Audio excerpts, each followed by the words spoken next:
Société, droit et liberté avec Frédéric Bérard à C'est jamais pareil. Frédéric Bérard, bonjour. Bonjour Julie. C'est une journée spéciale aujourd'hui, 8 mars, Journée internationale du droit des femmes. Et également sort sur la chaîne de télévision Crave une série sur le choix de Chantal Daigle. En fait, Désobéir, le choix de Chantal Daigle, c'est le titre de la série. Et j'ai pensé te demander, comme tu es avocat, constitutionnaliste, c'est quoi l'importance de ce dossier-là, de la cause de Chantal Daigle dans l'avancement du droit des femmes, du droit à l'avortement également? Ben, le dossier Daigle est important, mais peut-être un peu moins qu'un dossier qui a été réglé tout juste avant le cas de Daigle, qui est le cas de Henry Morgan Taylor, si tu te souviens bien. Oui, c'est vrai. Morgan Taylor était un médecin canadien. Il y avait une clinique à Montréal, il y en a eu en Nouvelle-Écosse et à Toronto. Et Morgan Taylor avait lui aussi défié la disposition du droit criminel qui l'empêchait de pratiquer des avortements.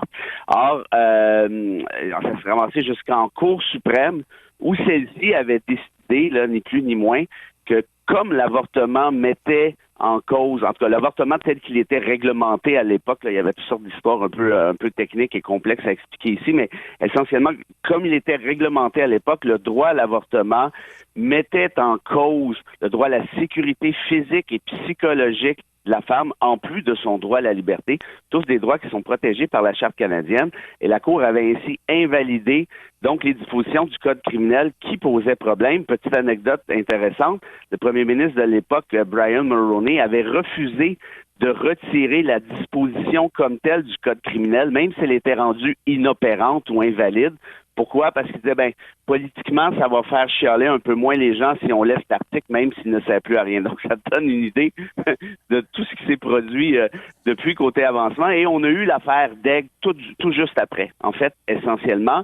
Et la Cour suprême a réitérer la possibilité pour une femme au Canada de se faire avorter, que ce soit en vertu de la Charte canadienne comme dans le cas de Morgan Taylor, ou que ça soit dans le cas de la Charte québécoise comme dans l'affaire Daigle contre Tremblay. Est-ce qu'en termes d'années, on est surpris que ce soit arrivé à cette époque? Est-ce que ça aurait pu arriver un peu avant, par exemple, dans les années 60-70, où là, il y avait eu davantage de manifestations?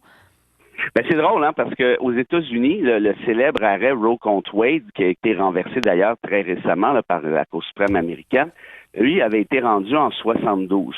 Or, ici au Canada, jusqu'au moment de Morgan Taylor, et là ce que je te parle, il y a eu 2 arrêts Morgan Taylor, celui-là est en 88, si je ne fais pas erreur, il s'était rien passé. Donc oui, il y avait eu des manifestations, ça tu as raison de le dire, mais politiquement parlant, Julie, il ne se passait rien du tout. Il a fallu que la Cour suprême intervienne donc à 2 reprises, c'est-à-dire et dans Morgan Taylor et dans Daigle, pour permettre aux Canadiennes, incluant les Québécoises, d'obtenir des droits similaires à ce qu'on retrouvait aux États-Unis à l'époque. Et ceux-ci, là, malheureusement, on a vu avec le renversement de Roe contre Wade, puis ce qui se passe notamment dans certains États, ont vu leurs droits dégringoler là, depuis peu.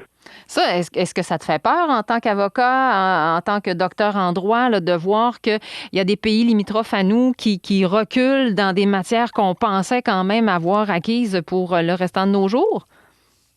Oui, absolument. Puis, le dernier cas là, qu'on a là, sur la table, c'est la Caroline du Sud. Et là, tiens-toi bien. La Caroline du Sud pense non seulement réinterdire l'avortement, mais en plus de ça, rendre passible de peine de mort les femmes qui se feraient avorter. Aïe, aïe, aïe. On parle de peine de mort, et ça inclurait également les fausses couches. Donc, et là, c'est au moment où on se parle, c'est toujours pas abouti. On verra ce qu'il y en est, mais ça me donne une idée à quel point, et même au Texas, c'est quand même assez similaire, des primes de 10 000 pour quiconque exerce la délation sur une femme qui veut se faire avorter. Est-ce que ça me stresse au Canada, tout ça? Oui, parce qu'il y a une tendance populiste en Occident, qui est celle de piétiner les droits et libertés. On en parle souvent. Moi, c'est une de mes obsessions.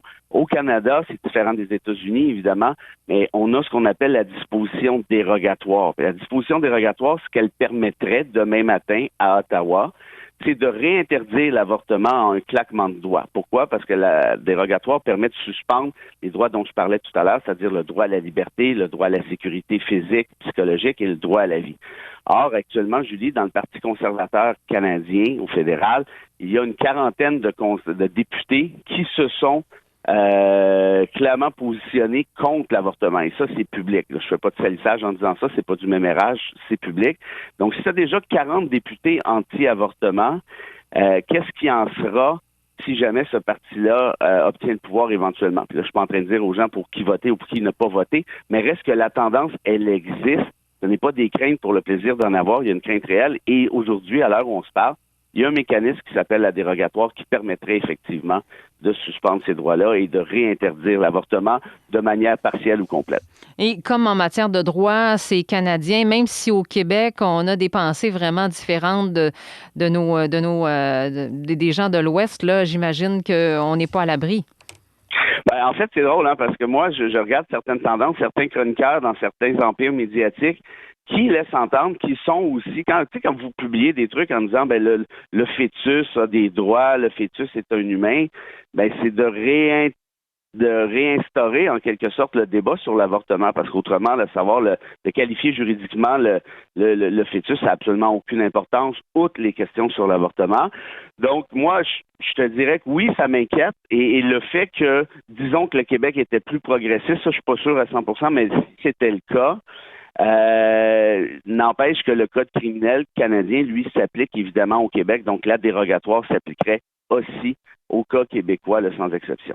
Maintenant, est-ce que Frédéric Bérard, l'auteur, est fier et content de la première semaine de parution de son livre? Écoute, c'est fier, je sais pas, mais content, oui. Écoute, Amazon est en rupture de stock. Là, il était numéro 2 ou 3 à travers le pays il y a quelques jours. Donc, tout ceci est absolument surréaliste. Oui, puis je suis content parce que surtout, au-delà des ventes, je pense, en tout cas j'espère que le message circule, puis ça c'est grâce notamment à des gens comme toi qui permettent des tribunes, l'entrevue qu'on a fait vendredi. Moi, on n'écrit pas un livre pour se mettre riche au Québec, on le sait bien. Par contre, un livre comme celui-là qui m'a pris énormément de temps et d'efforts, tu veux que l'histoire soit connue, soit racontée. Et il y a un lien entre l'affaire d'Omar Khadr et ce qu'on dit ce matin, en quelque sorte, parce que c'est exactement ce qui est arrivé dans son cas à lui. On a un premier ministre, Stephen Harper, et d'autres, qui ont décidé que les droits, c'était pas important, qu'on n'allait pas les appliquer et qu'on s'en fiche parce que politiquement, on aime mieux pas le faire.